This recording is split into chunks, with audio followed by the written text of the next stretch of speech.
गणेश देवा। जय गणेश देवा। जय गणेश जय गणेश जय गणेश देवा। जय गणेश देवा। श्री गणेश श्री गणेश श्री गणेश देवा। श्री गणेश श्री गणेश देवा। श्री गणेश श्री गणेश श्री गणेश देवा। श्री गणेश श्री गणेश देवा। जय गणेश जय गणेश जय गणेश देवा। जय गणेश जय गणेश देवा। भक्तो धारणा भक्त जन पोषणा। भक्त जन पोषणा। भक्तो धारणा भक्त जन पोषणा। भक्त जन पोषणा। पाप विनाशना भक्त संरक्षणा। पाप विनाशना भक्त संरक्षणा। पाप विनाशना भक्त संरक्षणा। पाप विनाशना भक्त संरक्षणा। ओंकारा प्रणव श्री रूपा। प्रणव श्री रूपा। ओंकारा प्रणव श्री रूपा। प्रणव श्री रूपा। पार्वती नंदना जय जगवंदना। पार्वती नंदना जय जगवंदना। पार्वती नंदना जय जगवंदना। पार्वती नंदना जय जगवंदना। जय गणेश जय गणेश जय गणेश देवा। जय गणेश जय गणेश देवा। श्री गणेश श्री गणेश श्री गणेश देवा। श्री गणेश श्री गणेश श्री गणेश देवा। जय गणेश जय गणेश जय गणेश देवा। जय गणेश जय गणेश जय गणेश देवा। भक्तो धारणा भक्त जन पोषणा। भक्त धारणा भक्त जन पोषणा। पाप विनाशना भक्त संरक्षणा। पाप विनाशना भक्त संरक्षणा। ओंकारा प्रणव श्री रूपा। प्रणव श्री रूपा। पार्वती नंदना जय जगवंदना। पार्वती नंदना जय जगवंदना। पार्वती नंदना जय जगवंदना। पार्वती नंदना जय जगवंदना। जय गणेश जय गणेश जय गणेश देवा। ओम श्री साई राम। भगवान बाबा के पावन चरणों में मेरा कोटिशय प्रणाम और आप सबके हृदय स्थित भगवान को मेरी प्रेम भरी साई राम। भगवान की असीम कृपा से हम सब भगवान की ही वाणी को अपने पथ प्रदर्शक के रूप में सुन रहे हैं, पढ़ रहे हैं, अनुभव कर रहे हैं और जिससे हमारी चेतना जागृत हो रही है कि हमें इस संसार की यात्रा को पूरा करने के लिए कैसे कैसे हमें करना चाहिए। तो आज बड़ा ही सुंदर विषय है। भगवान ने जब कुरुक्षेत्र की युद्ध भूमि में अर्जुन को कृष्ण के विश्व रूप देखने का जब वो अनुभव हुआ तो उसके मुंह से निकला शाश्वत धर्म गीता, धर्म के शाश्वत रक्षक। तो स्वामी उसी के बारे में बता रहे हैं कि हम इस संसारिक यात्रा को करते हुए धर्म को कैसे लेते हैं, धर्म क्या है, धर्म की डेफिनेशन क्या है, कि इंग्लिश में हम रिलीजन कह देते हैं, तो भगवान कहते हैं ये बड़ा नैरो शब्द है।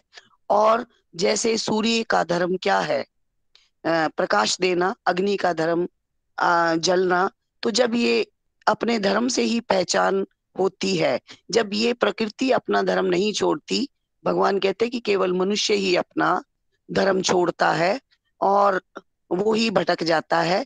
तो उसी धर्म को कैसे पालन करना है इस सांसारिक यात्रा में, इसका ज्ञान भगवान हमें पल पल में दे रहे हैं। उन्होंने बड़ी अच्छी तरीके से कहा है कि जब धर्म का ह्रास होता है और जब मनुष्य बिल्कुल जो सद मनुष्य हैं, जो संत हैं, और वो अपने चारों तरफ विद्रोहों से और धृष्टता से घिर जाते हैं, तो भगवान को आना ही पड़ता है अपने उन लोगों को संभालने के लिए, ठीक करने के लिए। तो भगवान को के ने ही सृष्टि बनाई है, तो वो खुद ही ठीक कर सकता है, उसी को बारीकियों का पता है। तो ये सब आज हम भगवान ने हमें मौका दिया है कि हम इस अपनी या जीवन यात्रा को जो भगवान ने ही हमें दी है, उसको हम कैसे जब भगवान के पास वापस जाए तो किस तरीके से जाए, बड़े सात्विक तरीके से जाए और भगवान का ही चिंतन करते हुए जाए।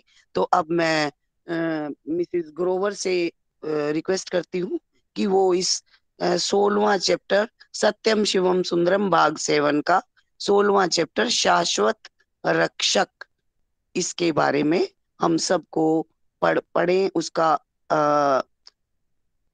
पारायण करें। साई राम। साई राम जी, आज वसुंधरा पड़ेगी जी। अच्छा जी, ठीक है जी, ठीक हाँ है जी, साई राम जी। वसुंधरा कर दो शुरू आप। साई राम। ओम श्री साई राम। भगवान बाबा के पावन चरणों में मेरा शतकोटि प्रणाम और आप सभी को मेरी प्रेम भरी जय साई राम। 16वां अध्याय शाश्वत रक्षक। कुरुक्षेत्र की युद्ध भूमि में जब अर्जुन कृष्ण के विश्व रूप को देखकर मंत्रमुग्ध होकर भाव विभोर हो जाता है, तब स्वामी की स्तुति को अनेक नामों से किया था। उनमें शाश्वत धर्म गीता या धर्म के शाश्वत रक्षक कहा था। धर्म के बारे में बोलते हुए भगवान कहते हैं, अंग्रेजी में कोई ऐसा शब्द नहीं है जो सफलतापूर्वक गहराई से धर्म शब्द के अर्थ को बतला सके। सफलतापूर्वक गहराई से कुछ शब्द ऐसे जैसे राइट एक्शन या राइटियसनेस ये अनुवाद मात्र हैं, किंतु वास्तविक अर्थ के साथ न्याय नहीं कर सकते हैं। कई लोग धर्म का अर्थ रिलीजन से लेकर गलती करते हैं, लेकिन रिलीजन शब्द धर्म में निहित अर्थ को नहीं बतला सकता। धर्म एक समुद्र की तरह है, जबकि रिलीजन एक झील की तरह है। रिलीजन का क्षेत्र और महत्व केवल कुछ संख्या में स्थित लोगों में सीमित है, जो कुछ निश्चित संप्रदाय का अनुसरण करते हैं। धर्म वैश्विक है, इसका क्षेत्र रिलीजन से बढ़कर है। धर्म सबका अपना है। धर्म क्या है? धर्म वह है जो विश्व में हर चीज को पकड़कर थाम कर रखता है।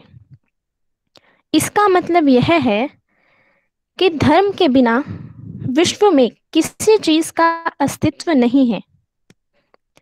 उदाहरण के लिए, जला देने की शक्ति आग का धर्म है।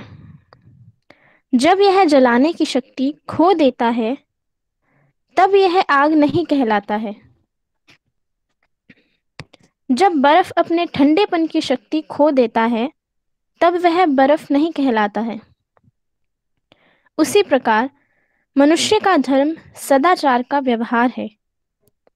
बिना सदाचारिता के मनुष्य मनुष्य नहीं कहलाता है।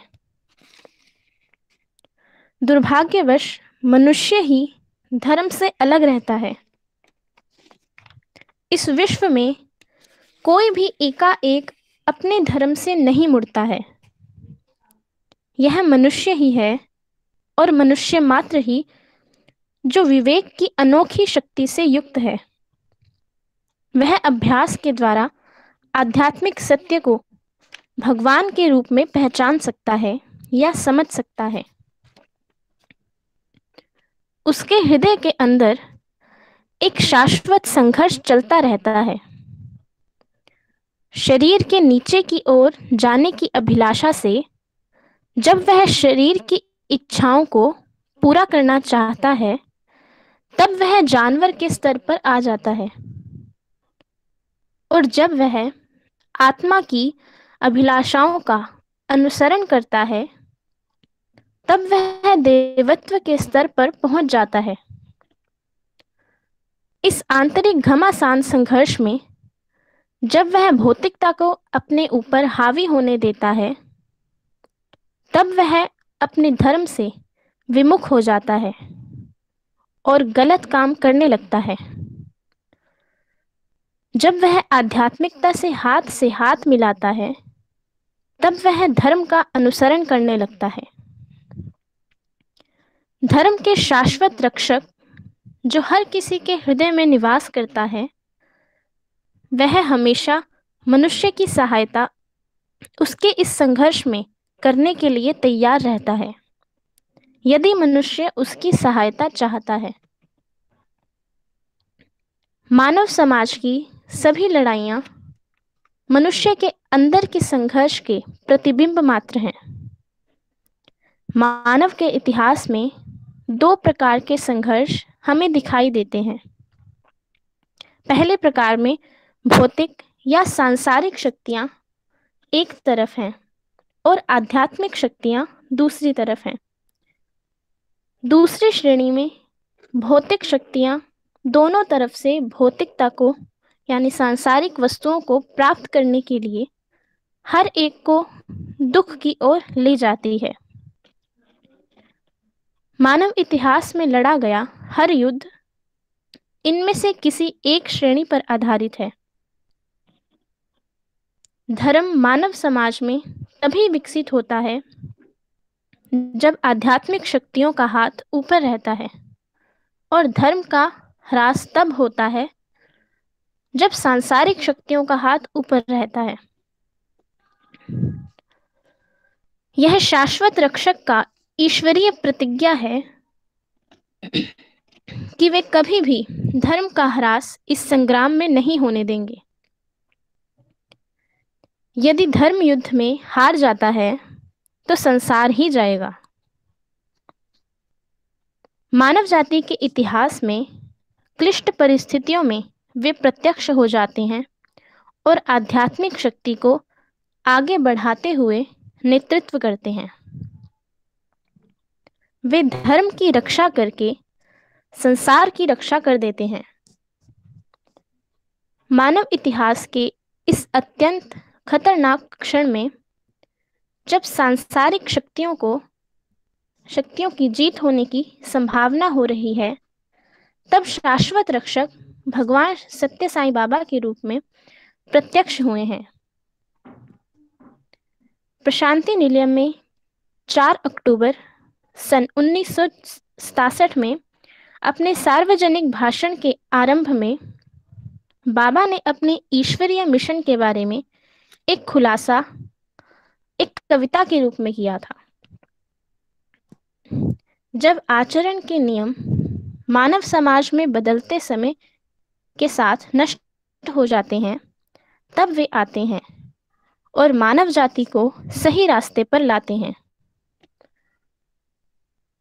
जब संसार के राष्ट्र व्याकुलता से संकट में फंसे होते हैं और कठिनाइयों से घिर जाते हैं, वे आकर मानव जाति को उनसे मुक्ति दिलाते हैं।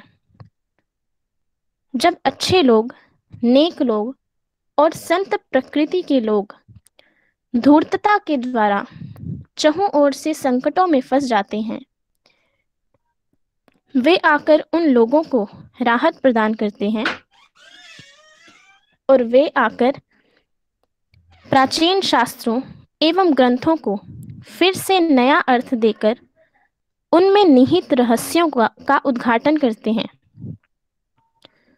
लोगों में स्थित संदेह, असमंजस आदि का निवारण करते हैं। उन्हें प्रकाश स्तंभ की तरह क्लिष्ट संक्रमणकालीन समय से असमंजस और विकृति के अंधकार में प्रकाश दिखाते हैं। पृथ्वी को पापों के भार से मुक्त करने के लिए और त्रेता युग में की प्रतिज्ञा को पूर्ण करने के लिए भगवान ने इस समय संसार में सत्या के रूप में पड़ती में अवतार ग्रहण किया है। 30 साल बाद नवंबर 2000 को उनके 75वें जन्मदिन के अवसर पर श्री सत्य साई संगठनों का 7वां वर्ल्ड कॉन्फ्रेंस प्रशांति निलयम में हुआ था। 148 देशों से शिष्टमंडल यहाँ एकत्रित हुए। भगवान के महिमान्वित जीवन से मुक्ति को आशा को प्राप्त करने वाले और उनके उपदेशों से प्रेरित कृतज्ञ मानव जाति को प्रतिनिधियों के रूप में यहाँ एकत्रित हुए थे। मानव जाति के इतिहास में सबसे पहली बार पृथ्वी के चहुं दिशाओं से करोड़ों समकालीन लोग बाबा के ईश्वरीय अवतार को पाना और उनकी आराधना मानव शरीरधारी भगवान के रूप में किया। उनके 75वें जन्मदिन को मानवता की एक बड़ी भीड़ को, जिसमें शिष्टमंडल का एक छोटा सा अंश था, भगवान ने संबोधित करते हुए कहा, आज का दिन इस शरीर के अवतार लेने का 75वां वर्ष है। मुझे उम्र से कोई मतलब नहीं है। मानवता का कल्याण ही मेरा एकमात्र उद्देश्य धैर्य है। आप लोगों को ज्यों ही देखता हूँ, मेरा हृदय प्रेम से उफनने लगता है। जब मैं इतने सारे लोगों को अपना प्रेम मेरे प्रति प्रकट होते हुए देखता हूँ, तो मेरे आनंद की सीमा ही नहीं रहती है। मैंने आप में से किसी को भी निमंत्रण नहीं भेजा है। मेरा प्रेम ही आपको यहाँ खींच लाया है। आपका प्रेम भगवान के प्रति और भगवान का प्रेम आपके प्रति ही सच्चा संदेश है। आज के दिन मैं क्या संदेश आपको दे सकता हूँ? मैं देता हूँ और आप प्राप्त करते हैं, और आप देते हैं और मैं प्राप्त करता हूँ। यह विनिमय मनुष्य और भगवान के बीच सच्चा संबंध है। आनंद पूर्वक और संतोष से जीवन बिताइए। अपने आध्यात्मिक क्षेत्र को बढ़ाइए। इस दृढ़ विश्वास से जीवन यापन कीजिए कि एक ही भगवान सभी में मौजूद है।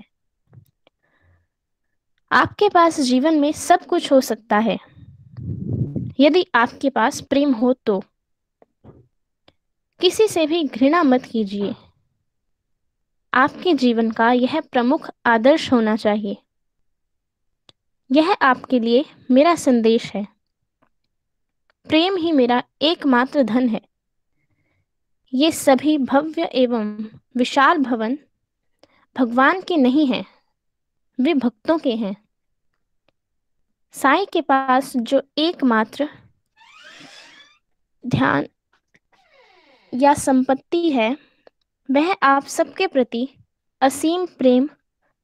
केवल मांगने मात्र से ही वे आप सब पर अपना ईश्वरीय प्रेम उड़ेलेंगे। वे अपने शरीर तक को आपके लिए त्याग करने को तैयार हैं। संसार में जबकि घृणा का अंधकार फैला हुआ है और सभी तरह की बुराइयां मानव जाति में फैली हुई हैं, ऐसे में वे अपने ईश्वरीय अनुकंपा और प्रेम से मानव जाति का उद्धार करेंगे।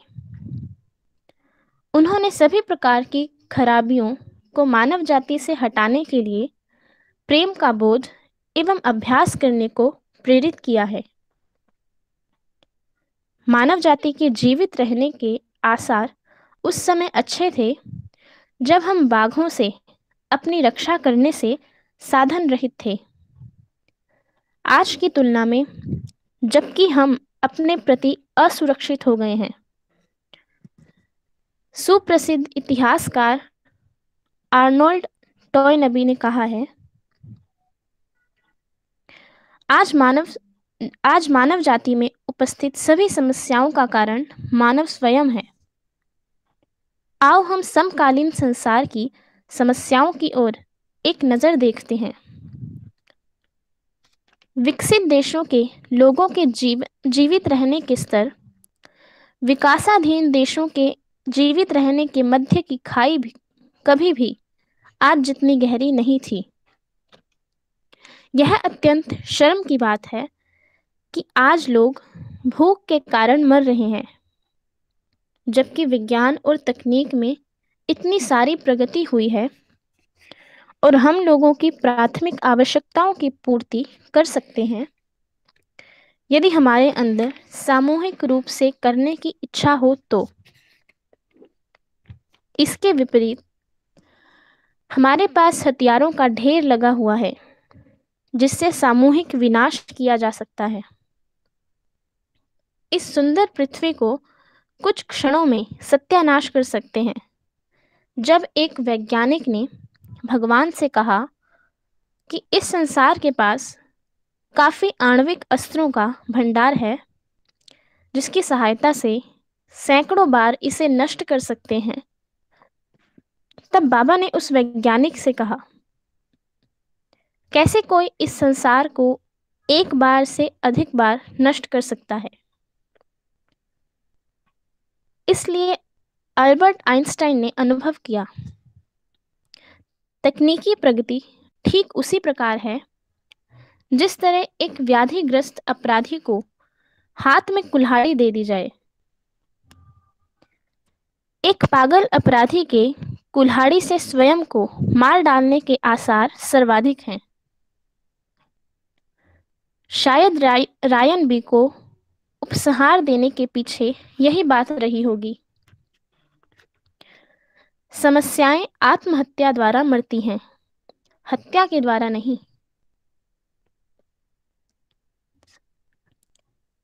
मानव की प्रवृत्ति के ऊपर उठती हुई स्थिति मुद्दों को साधने के लिए हिंसा को घर देना चाहे वैयक्तिक मुद्रा हो या सामूहिक, अस्थायी हो या धार्मिक, ये बयान भविष्यवाणी करते से लगते हैं। इसके साथ ही साथ फंडामेंटलिस्ट धारणा समुदायों के अंश के रूप में और राष्ट्रों का रौब दिखाना और विपक्ष को बाहर कर देना और फिर पूर्ण विध्वंस की त्रासदी हमारे दरवाजे पर दस्तक दे रही है। इस समस्या के बारे में बात करते हुए एक बार भगवान बाबा ने कहा था, वैज्ञानिक मानव हृदय में स्थित लालच और घृणा को रोक नहीं सकता है।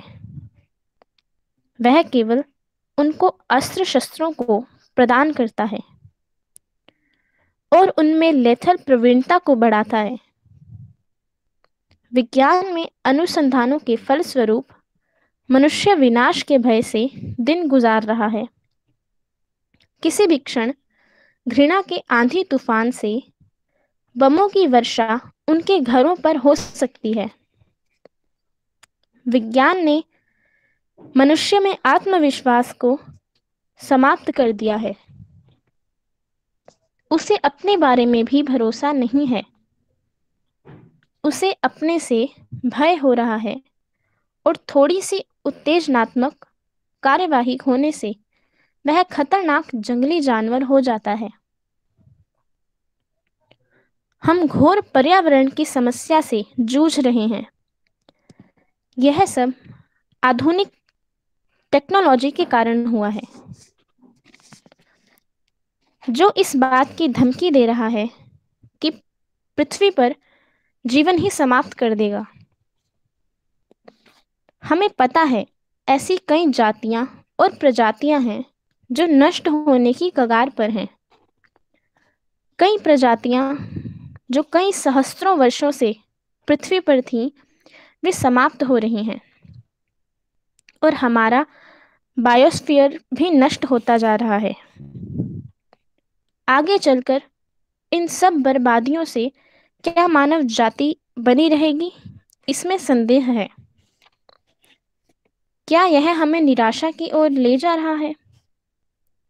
यह चित्र केवल निराशाजनक ही होगा जब मनुष्य श्रेणीगत भौतिकवादिता को उनके हृदय की आध्यात्मिकता और नैतिक मार्गों पर हावी कर देगा, फिर अपने समाज पर। क्या इससे बच निकलने का मार्ग है? क्या मानव जाति की रक्षा हो सकती है? इसका उत्तर भगवान साईं बाबा, जो शाश्वत रक्षक हैं, उनका दृढ़तापूर्वक हाँ है। उन्होंने अपने 43वें जन्मदिन पर यह आश्वासन दिया था, मेरा अवतार आप सब लोगों के लिए महान आशीर्वाद है। इस बात का विश्वास रखिए कि आप सब लोग मुक्त होंगे। आप जानिए कि आप बच गए हैं। कई लोग इस बात का विश्वास करने में संकोच करते हैं कि बातों में बदलाव आएगा, सभी का जीवन आनंदपूर्ण होगा, सभी पूर्ण संतोष से रहेंगे और सुनहरा युग आ जाएगा। मैं आप लोगों को आश्वासन दिलाता हूं कि यह धर्म स्वरूप, यह ईश्वरीय शरीर बेकार में नहीं आया है। यह मानवता पर आए संकट को दूर करेगा, लेकिन हम में से हर किसी को उनके बताए अनुसार भूमिका निभानी होगी। आप पीछे बैठे रहकर इस बात की आशा नहीं कर सकते हैं कि अवतार शांति को ले आएंगे और आपके जीवन में आनंद ले आएंगे।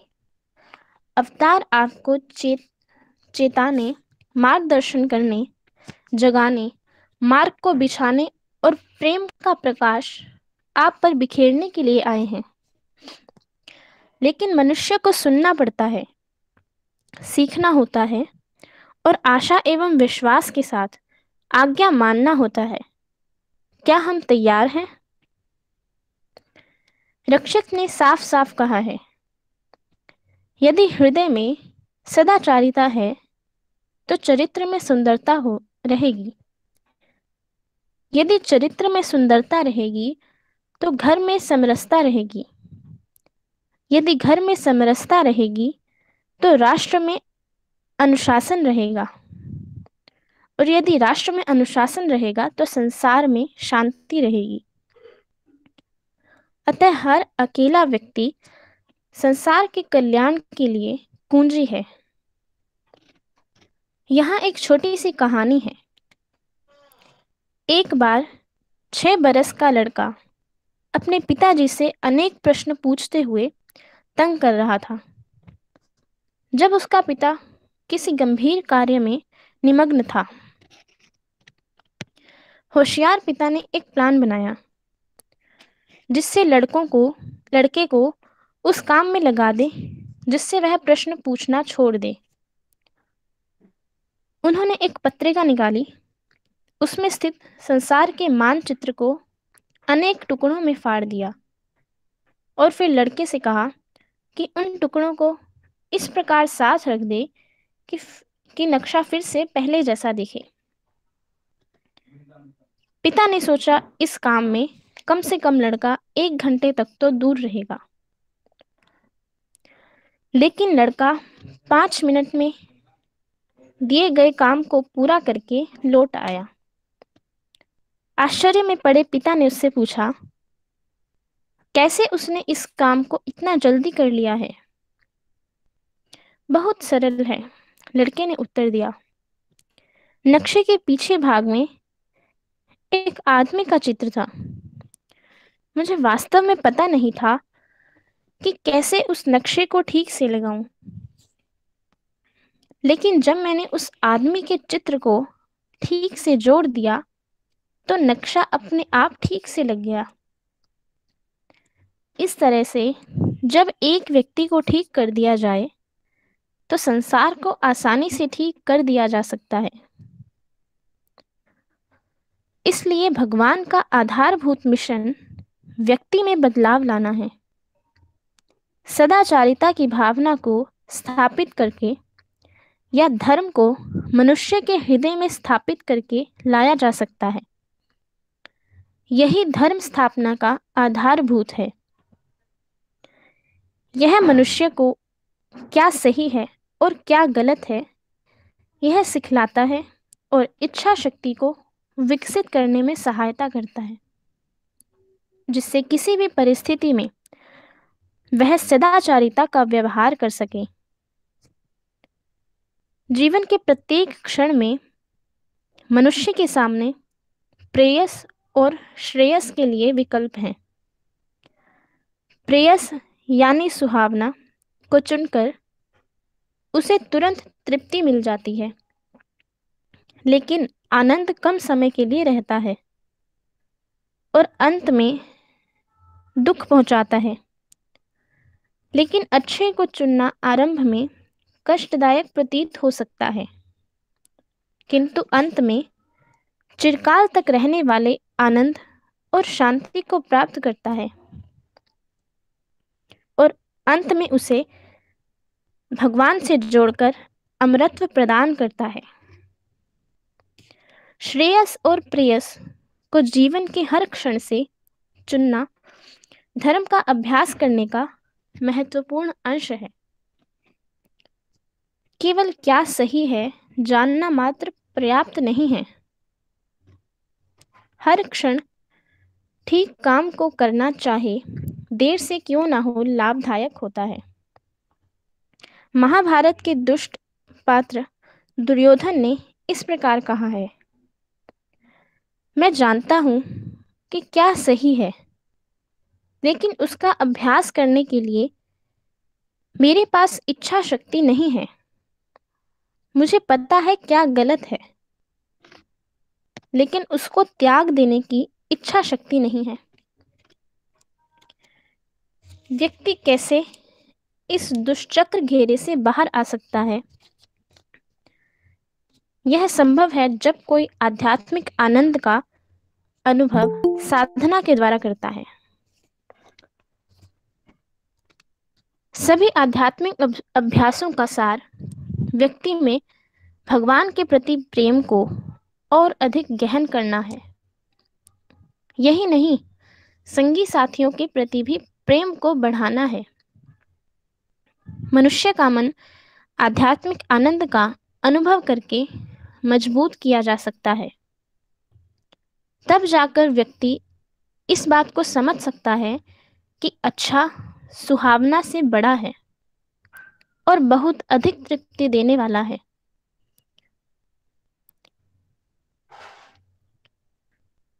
पांसिप्त क्षणिक आनंद के जो सुहावना के द्वारा प्रदान किया गया है। आरंभ में आध्यात्मिक मार्ग कठिन दिख सकता है, लेकिन व्यक्ति को विश्वास के साथ इसे आरंभ करना होगा। मास्टर के शब्दों में जो उपदेश देते हैं, मास्टर का अनुसरण करिए, दुष्ट का सामना कीजिए, अंत तक संघर्ष करिए और खेल को खत्म कीजिए।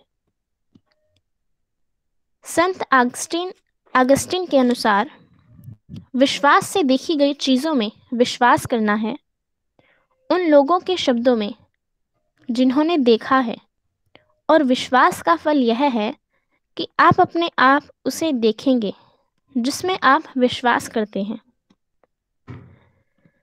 अतः भगवान के शब्दों में विश्वास वह पहला कदम है जिसे व्यक्ति को रक्षा किए जाने के लिए उठाना है। यही आध्यात्मिक बदलाव का आरंभ है। बाबा ने कहा है, संसार को आज जिस चीज की जरूरत है वह है आध्यात्मिक बदलाव।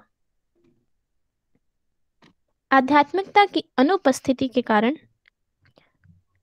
सभी तरह के दुख या संकटों का सामना करना पड़ रहा है।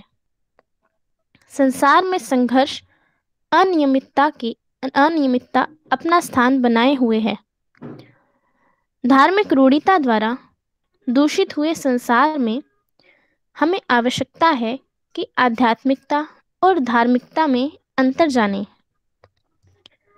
सभी धर्मों के अभ्यंतर से आध्यात्मिक अनुभव प्राप्त होता है और उसी तरह नैतिक मूल्य सभी धर्मों में एक समान है।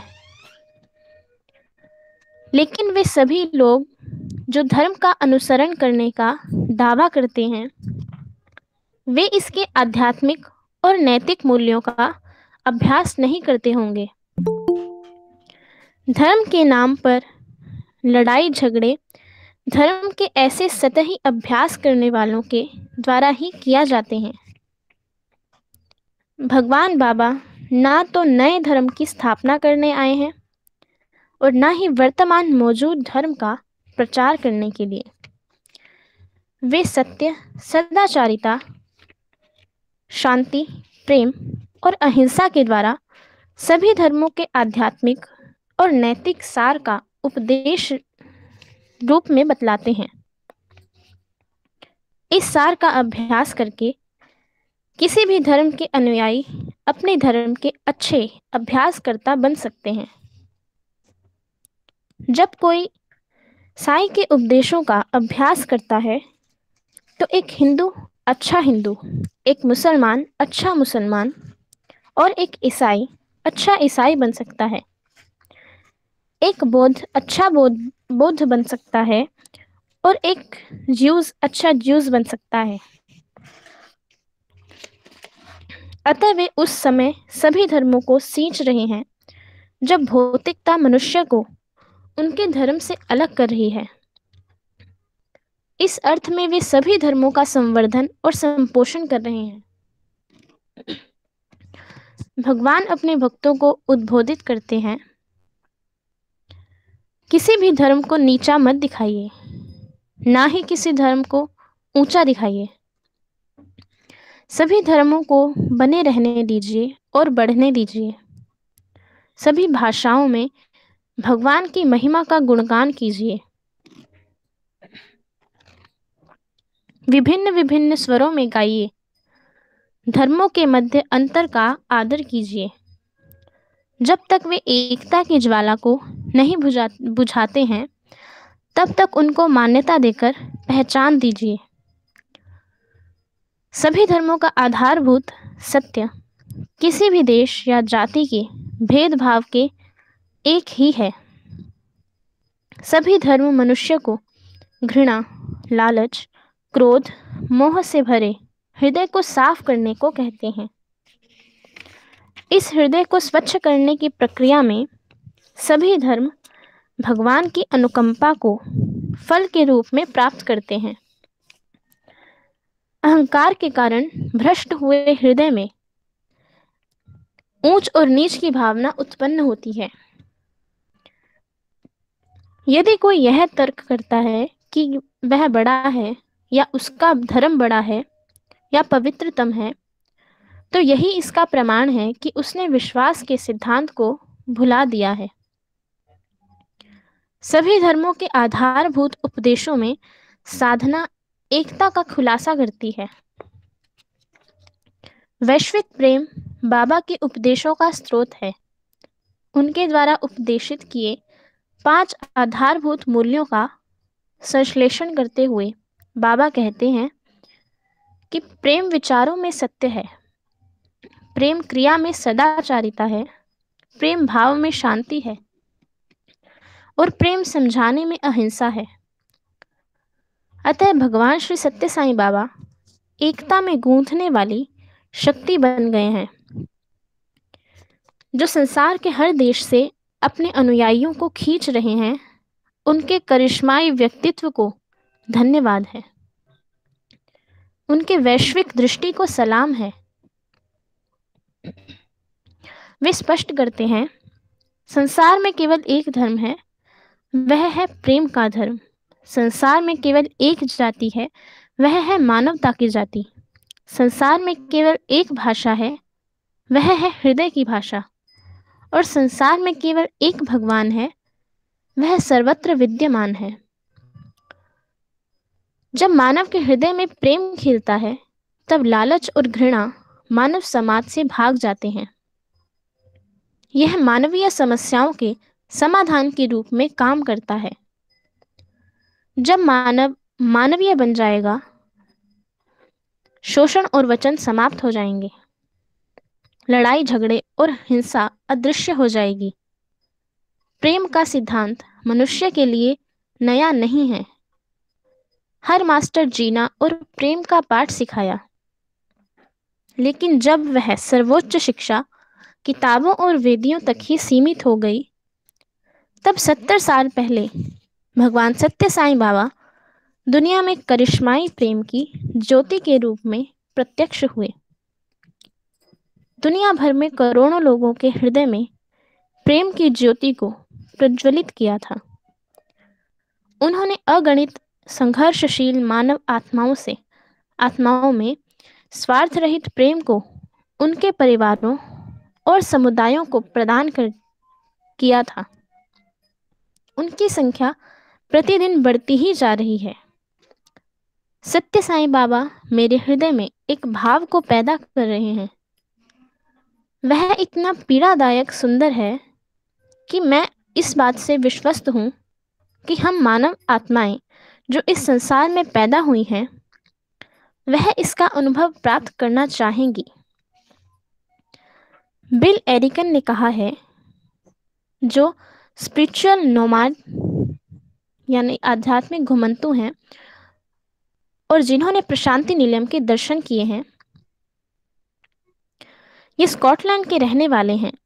इन्होंने प्रशांति निलयम का दौरा एक भक्त के रूप में नहीं किया, लेकिन प्रेम के मंदिर के यात्री के रूप में किया था। वह पीड़ादायक सुंदर भाव पुरुषों और स्त्रियों को उनकी अपनी आध्यात्मिक भव्यता का स्मरण दिलाता है।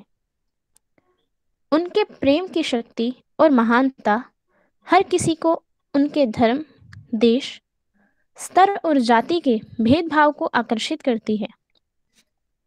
लेकिन मानवता की समस्याओं का अंत कब होगा और कब भगवान अपने मिशन को पूरा करेंगे? क्या कुछ करोड़ व्यक्ति मानव जाति के इतिहास को प्रभावित कर सकते हैं? क्या एक व्यक्ति का परिवर्तन वैश्विक परिवर्तन को ला सकता है? यूएसए के ख्याति लब्ध personal growth leader and peace activist Ken Keyes अपनी पुस्तक द 100th मंकी में एक घटना का खुलासा करते हुए कहते हैं, जो यह बतलाता है कि यदि एक बार कुछ लोगों में परिवर्तन हो तो वैश्विक परिवर्तन आसन्न हो जाता है। इस पुस्तक में नाभिकीय युद्ध से बचने के मुद्दों को उठाया गया है। आइए उनके द्वारा कही हुई कहानी को सुनते हैं। जापानी बंदर माकाका फस्कोटा का जंगल में 30 साल तक परीक्षण किया गया। सन 1952 में कोशिमा के द्वीप में वैज्ञानिक बंदरों को रेत में फंका शकरकंद खिलाते थे। बंदरों को कच्चे शकरकंद का स्वाद अच्छा लगता था, किंतु उसमें लगे रेत के कणों से उन्हें बड़ी असुविधा रहती थी। अतः वे फिर से उसे छीलते थे। एक 18 महीने की मादा बंदर ने उसका हल पास बहती धारा के पानी से धोकर किया। उसने इस उपाय को अपनी माता को भी सिखाया। उसकी सहेलियों ने भी इस नई पद्धति को सीख लिया और उन लोगों ने अपनी माताओं को सिखा दिया। इस सांस्कृतिक नव प्रवर्तन को धीरे धीरे विभिन्न बंदरों ने भी अपना लिया। यह सब वैज्ञानिकों की आंखों के सामने ही हुआ। सन 1952 से 1958 तक सभी युवा बंदरों ने रेतीले शकरकंद को धोकर खाना सीख लिया, जो खाने में और भी रुचिकर लगता था। केवल कुछ वयस्क बंदरों ने, जो अपने बच्चों की नकल कर सामाजिक सुधार को कार्यान्वित किया, बाकी वयस्कों ने उन गंदे रेतीले शकरकंद को ही खाना जारी रखा। सन 1958 के शरद ऋतु में एक आश्चर्यजनक घटना घटी। एक निश्चित संख्या में कोशिमा बंदर शकरकंद को धोकर खाते थे। सही संख्या का पता नहीं था। आइए अनुमान करें कि जब सूर्योदय हुआ तब कोशिमा द्वीप में 99 बंदर थे जिन्हें शकरकंद को धोकर खाना आ गया था। आइए अनुमान करते हैं कि उस दिन सुबह 100वें बंदर ने शकरकंद को धोना सीख लिया। तब यह हुआ, उस दिन शाम को लगभग सभी बंदर शकरकंद को धोकर खाने लगे। 100वें बंदर की शामिल की गई ऊर्जा ने एक आदर्श कार्य कर दिखाया और यह बात वहां खत्म नहीं हुई। इन वैज्ञानिकों द्वारा एक और आश्चर्यजनक दृश्य को देखा गया। शकरकंद को धोकर खाने वाली आदत समुद्र के पार कूद कर गई। दूसरे द्वीपों के बंदर की बस्तियां और मुख्य भूमि के बंदरों के दल, जो टाका साकियामा के थे, ने धोकर खाना शुरू कर दिया। अतः कुछ निश्चित दोषग्राही व्यक्तियों की संख्या नए जागरण को प्राप्त करती है। तब यह सीधे मन को संदेश भेजकर सर्वत्र फैला देती हैं। 100th मंकी फिनोमेना के उलझाव विस्मयकारी हैं। जब एक सीमित संख्या के लोग अपने समुदाय में किसी नए ढंग को जानते हैं तो यह उन लोगों की चेतनता की संपत्ति मात्र बनी रहती है। लेकिन एक और नया व्यक्ति इस नए जागरण में शामिल हो जाता है तो वह क्षेत्र और सशक्त बन जाता है, जिससे वह जागरण हर किसी के द्वारा अपना लिया जाता है। हम भी अपने वैश्विक ईश्वरीय मिशन में उस 100th मंकी के पास शीघ्र ही पहुंचे। लेकिन हम में से हर एक को चाहिए कि शाश्वत संरक्षक भगवान बाबा के चरणों के पास जो बात हमने सीखी है उसे औरों के पास भी पहुंचाएं। जय साई राम। ओम श्री साई राम। हमने इसलिए नहीं रोका, काफी लंबा चैप्टर था, पर बहुत ही रुचिकर और बड़े प्यार से बहुत अच्छा लग रहा था कि ये चलता रहे। तो मैं डॉक्टर अमर सिंह जी से रिक्वेस्ट करूंगी कि वो इसका विश्लेषण करें। कल वैसे भी अखंड भजन है 6 बजे, तो कल चैप्टर हो ना पाता, तो इस वजह से हमने इस बच्ची को बीच में नहीं कुछ भी कहा। लंबा था वैसे तो ये भी अपना चलती गई और हम भी उस गंगा में नहाते गए। तो आप इसको आज एनालाइज करें और कल का प्रोग्राम आप डिसाइड करें कि कैसे होगा, क्योंकि कल 6 बजे भजन जो शुरू होगा और संडे को भी फिर 6 बजे होगा, तो कैसे ये अपना ऑनलाइन स्टडी सर्कल कल कैसे चल पाएगा, इसका भी आप सबको बता दें। और इसको चैप्टर को, इतना सुंदर चैप्टर, इतने सुंदर भाव, एक नया हम भी 100वें मंकी की तरह बन जाएं, बंदर की तरह, कि उस चेतना को प्राप्त कर लें जो भगवान हमें असल में देने आए थे और जो भगवान हमारे से चाहते हैं कि हम उस भगवान को जब हमने उनसे साक्षात्कार किया उसको हम आगे कैसे बढ़ाएं।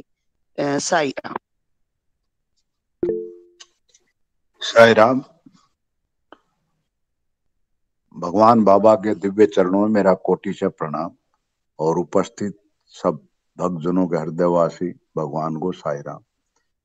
ये आज का चैप्टर बहुत लंबा है और बड़ी गहन बातें भगवान बाबा ने कही हैं अलग अलग जन्मदिनों पर, तो उनके लिए समय चाहिए। आज इतने 10 मिनट में ना तो पूरा हो सकता है, ना वो अधूरा छोड़ा जा सकता है। तो अच्छा ये है कि हम अगला दिन और ले ले। कल तो देखो भजन शुरू होना है और सब ने पहुंचना भी है मंदिर में, तो ये कल का प्रोग्राम तो इसको कैंसिल ही कर दे। और उसके बाद जो आगे प्रोग्राम आएगा उसमें बेहतर होगा कि इसकी अच्छी तैयारी करके फिर कर पाए। मैंने भी अभी पढ़ा है, पहले कोई तैयारी नहीं हो पाई थी, तो ठीक है, ये इसका फिर ट्यूसडे को हो पाएगा। ट्यूसडे को कर लेंगे, कोई बात ना, अच्छी तरह तैयार करके करेंगे, क्योंकि सारा का सारा ये हाँ, बहुत स्पिरिचुअल प्रोग्राम गहन है, तो बहुत गहन है। गहन है, तो इसको हाँ ऊपर जी, हाँ ऊपर जी, पढ़ने हाँ जी, वाली कहानी नहीं है, हाँ इसको जी, हाँ डीपली जी, लेना पड़ेगा, हाँ तो जी, हाँ इसमें जी। थोड़ा समय लगेगा। जो थोड़ा सा आप कर दो, थोड़ा सा अभी है हमारे पास टाइम, थोड़ा सा मेन लाइंस से कर ले, और उसके बाद इसको डीप जो है वो ट्यूसडे को हो पाएगा। हाँ हाँ। हाँ तो जी। मेन लाइन तो इनका शुरू जैसे भगवान ने कुरुक्षेत्र की युद्ध भूमि से किया है कि कृष्ण के विश्व रूप को देखकर मंत्रमुग्ध होकर भाव विभोर हो जाता है अर्जुन। तब स्वामी स्तुति में अनेकों नामों को कहते हुए शाश्वत धर्म गीता धर्म का शास्त्र रक्षक कहा था। वो कहते हैं कि जब भगवान बाबा ने या जब भगवान कृष्ण ने अर्जुन को, जो कि उस युद्ध भूमि में जाने से पहले जब युद्ध की डिक्लेरेशन हो गई थी, भी कोई तरीका नहीं बचा है, किसी प्रकार की संधि नहीं हो सकती, कि नहीं मानते, तब दोनों तरफ से अपनी अपनी युद्धों की तैयारियां दोनों सेनाओं ने शुरू कर दी थी। और कहां कहां से अर्जुन ने अस्त्रों को इकट्ठा किया, इंद्रदेव से प्राप्त किए, भगवान शिव की भक्ति करके शिव से प्राप्त किए, पूरी तैयारी करके, और वो जब युद्ध भूमि में पहुंचते हैं और दोनों तरफ की सेनाएं युद्ध के लिए तैयार खड़ी हैं, और यहाँ तक कि उधर कौरव सेना की तरफ से जो सेनापति उनके भीष्म पितामह थे, उन्होंने अपना शंख भी बजा के डिक्लेयर कर दिया था, युद्ध के लिए तैयारी हो गई दोनों तरफ से। तब देखिए अर्जुन को एक मन में एक ये विचार कहें, अब उसका अहंकार कहें, कि मैं देखना चाहता हूं कि मेरे विरुद्ध लड़ने वाले कौन कौन सेनानी है। और उसको कृष्ण ने कहा, अब मेरे युद्ध इस रथ को दोनों सेनाओं के मध्य ले जी। मतलब देखिए किस तरह मनोभाव प्रवर्तित होते हैं आदमी की। अगर इतना कुछ तैयारी की, साल भर इतना हथियार लिए, पूरा मन से तैयार होकर के युद्ध की भूमि पहुंचे थे, और उसके बाद उनको ये भी था अगर मैं देखूं तो कौन कौन लड़ने वाला है अर्जुन के सामने। और जब उसने वो चारों तरफ नजर दौड़ाई, और उसके बाद उसने जब देखा कि चारों तरफ उसके दादा भीष्म पितामह हैं, उसके गुरुजन हैं, सारे के साथ द्रोणाचार्य कृपाचार्य सारे रिश्तेदार हैं, तब वो किस प्रकार से एकदम वो बॉडी स्टेट में आ गया, मोह, शरीर के मोह के अंदर फंस गया। और वो क्या होता है, वो एकदम अपने हथियार भी छोड़कर बैठ जाता है, जहां श्री कृष्ण ने कहता है मैं इनसे लड़ने से तो बेहतर है भीख मांग लूंगा। तो देखिए भगवान ने कृष्ण ने किस परिस्थिति से उसको उठाया है, और कैसे गीता का ज्ञान दिया है कि ये सब तो तू क्या मानने वाला है, मरे तो सब मरे पड़े हैं, शरीर का तो कभी सदैव रह नहीं सकता, उसने तो एक दिन समाप्त होना ही होना है। तो तू इसका, तेरे अंदर ये ज्ञान नहीं है कि ये सारे शरीर है, तू मारने वाला भी शरीर है, वो मरने वाले भी शरीर है, तो तू कुछ नहीं कर पाता, ये तो आत्मा है जो जिंदा है, और वो ना कभी मरती है ना मरेगी, ना कभी मरी, शाश्वत है। तब वो आहिस्ता आहिस्ता अर्जुन को समझाते हैं कि सारे तर्क, अर्जुन ने बहुत तर्क रखे थे, बहुत लॉजिक रखे थे, मैं क्यों मारूं, ये होगा, ये हो जाएगा, ये हो जाएगा।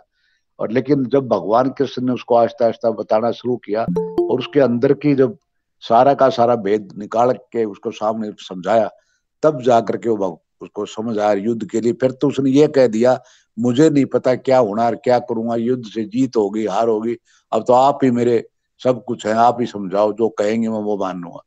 तो वही बात भगवान बाबा भी यही कहते हैं कि हम आज के इस भौतिक युग के अंदर इतने तल्लीन हो चुके हैं इस स्वार्थ में, लालच और लोभ के अंदर, कि हम सिर्फ अपने शरीर की सोचते हैं, बॉडी लेवल पर, बॉडी कॉन्शियस में ही हम रहते हैं, हम उस स्पिरिचुअल कॉन्शियस की तरफ तो ध्यान ही देते। और मनुष्य ने अपने लालच स्वार्थभूत इतने प्रकार के हथियार, इतने प्रकार के अणु बम, परमाणु बम, हाइड्रोजन बम तैयार कर लिए हैं, उसे ये नहीं पता कि एक क्षण भर में सारी सृष्टि का नाश हो सकता है। तो ये भगवान बाबा यही समझाते हैं कि उस तरफ जाना तो बहुत आसान लगता है आदमी को, भौतिकवाद की तरफ तो, और उससे बड़ा आनंद भी मिलता है, लेकिन उसे ये नहीं पता कि अगर उस आध्यात्मिक की तरफ चलेंगे तो वो आनंद एक स्थायी आनंद है, टेम्परेरी आनंद नहीं है, कुछ देर के लिए आनंद नहीं है, बल्कि आप साक्षात उस आत्मा के दर्शन कर पाएंगे, उस परमात्मा से मिल पाएंगे। और यही मनुष्य के जीवन का लक्ष्य है कि वो उस जहां से इसने यात्रा आरंभ की थी उसी स्थान पर उसने पहुंचना है। उसके लिए वो कितने जन्म लेता है, कितने वर्ष गुजारता है, ये उसके ऊपर निर्भर करता है। क्योंकि ये विवेक शक्ति और बुद्धि तो भगवान ने सिर्फ मनुष्य को दी है 84 लाख योनियों में से। अगर ये इसका विवेक का प्रयोग नहीं करता है तो इसी प्रकार से जन्म जन्मांतर भटकता रहेगा और इस चक्कर गिरोह में पड़ा रहेगा। तो मैं यही समझता हूँ आगे फिर विस्तार से इसके बारे में चर्चा करें कि बहुत बड़ा ये सारा का सारा बातें गहराई से भगवान बिल्कुल बाबा ने बिल्कुल। एक एक चीज हाँ जी। धर्म का भी बताया, धर्म का क्या अर्थ होगा, धर्म का किस तरह पालना होगी, मैं किस लिए आया हूँ, मेरा क्या लक्ष्य है इस आने का, प्रेम क्या है, प्रेम का क्या प्रभाव होता है। तो ये सारी चीजें बड़ी गहन हैं, इनको आप स्लो स्लो लेंगे तो बहुत अच्छा लगेगा। शायरा मैं इतना ही कहना चाहूंगा, हाँ आगे जी। आप कुछ हाँ स्पष्ट जी। करें। हाँ जी। हाँ जी। साई राम जी, एक्चुअली ये जो पाठ है भगवान का नटशेल के रूप में है कि हमारे डेली जीवन में रोज श्रेयस और प्रेयस आते हैं। ज्यादातर हम लोग प्रेयस चुनते हैं, भौतिकता को चुनते हैं, संसारिकता को चुनते हैं। श्रेयस तो हम बहुत कम चुन पाते हैं, जिनकी आध्यात्मिक साधना बहुत गहन हो गई है, वो श्रेयस को चुनते हैं। क्योंकि एक छोटा सा उदाहरण है कि हमारे सामने दो रास्ते हैं। मान लो कोई बहुत बड़ी हम हमें इनविटेशन मिला है कि हम किसी सत्संग को सुनने जाएं, और एक इनविटेशन मिला है कि कोई वैसे ही एक पार्टी हो रही है और कोई मतलब हमें गेट टुगेदर होनी है जहाँ संसारिकता मौज मस्ती है। तो ज्यादातर का ध्यान उधर मौज मस्ती में जाएगा, आध्यात्मिकता की तरफ या सत्संग की तरफ, अच्छी बात सुनने की तरफ बहुत कम लोग जाएंगे। और अगर कोई वैसे ही गैदरिंग है और जहाँ सब कुछ प्रबंध है, नाच गाना मौज मस्ती, वहाँ बहुत सारे लोग खींचे चले जाएंगे। तो ये जो प्रेयस है, जो मौज मस्ती है संसारिक, इसकी तरफ ज्यादा ध्यान जाता है। और जो आध्यात्मिक दृष्टि से जिनको ये जिन्होंने श्रेयस चुना है कि ये तो थोड़ी देर का आनंद है, लेकिन वास्तविक आनंद जो है वो भगवान के साथ जुड़ने में है। भगवान कहते हैं कि एक, मैं ये भी किसी मैसेज में ही था आज कल या परसों के, कि ध्यान ये नहीं है कि हम बैठ जाएं, आंखें बंद कर लें और भगवान का ध्यान करें। ये मेडिटेशन नहीं है। मेडिटेशन कैसे है कि हमारा जो तार है, हृदय का जो तार है, वो उस भगवान के साथ हमेशा जुड़ा रहे, और हम अपने जीवन के जो कार्य, संसारिक जो कार्य हैं, उनको करते हुए भी हमारा जो ध्यान है वो भगवान की तरफ अंदर से जुड़ा हुआ जब रहता है तो वही वास्तविक ध्यान है। तो वो तो इस ध्यान की प्रैक्टिस जो हम करेंगे आदि भगवान की कृपा से ही होती है इसकी। तो ये हमारा श्रेयस होगा। और यही मेडिटेशन भगवान बताते हैं कि सिर्फ बैठ बैठ करके 5 मिनट ध्यान कर लिया, 10 मिनट कर लिया या आधा घंटा कर लिया, नहीं। जब हमारा हमेशा जो तार है, हृदय का जो तार है, उससे जुड़ा रहे। और एक मेरे स्कूल की घटना है कि एक लेक्चरर थी, और जब भगवान के कोई बात आई तो मेरी आंखों में से आंसू निकल आए। तो वो भी बहुत अच्छी, मतलब अच्छी साधिका थी। तो इंग्लिश की लेक्चरर थी, वो कहने लगी कि ये जनक, ये जो तुम्हारे आंसू निकले हैं ना, तो ये जो है कि ये अंदर से जुड़ने की बात है। तो यही 1 मिनट के लिए मान लो तुम्हारा ध्यान गया और तुम्हें याद आ गई भगवान की, तो यही तुम्हारा, यही तपस्या है और यही यही मिलन है, यही हृदय का हृदय से मिलन है। वाकई उसने बहुत अच्छी बात कही थी। स्वामी तो यही कहते हैं, और उसने इस बात को पकड़ा था। तो यही हमारे जीवन को हम निरंतरता में कैसे भगवान के साथ जुड़े रहें, हमें भगवान की ही कृपा चाहिए इसके लिए। और हमारा जो अंदर से अगर मन करेगा तो भगवान भी हमारा साथ देते हैं, इसमें कोई संदेह नहीं है। भगवान हमेशा वो शाश्वत रक्षक हैं, वो हमारे साथ खड़े हैं, जैसा कि भगवान ने खुद वायदा किया है। तो अब हम शांति पाठ करते हैं और फिर इसको कंटिन्यू करेंगे मंगलवार को। इसके एक एक, इसको तो 2 दिन 3 दिन कितने भी दिन लगाए जाएं, इस चैप्टर का एक एक जो पंक्ति है, एक एक जो शब्द है, उसको विचार करने योग्य है। ओम शांति। अब हम शांति पाठ करते हैं और अपना ओम शांति शांति शांति। समस्त लोका सुखिनो भवन्तु, समस्त लोका सुखिनो भवन्तु, समस्त लोका सुखिनो भवन्तु।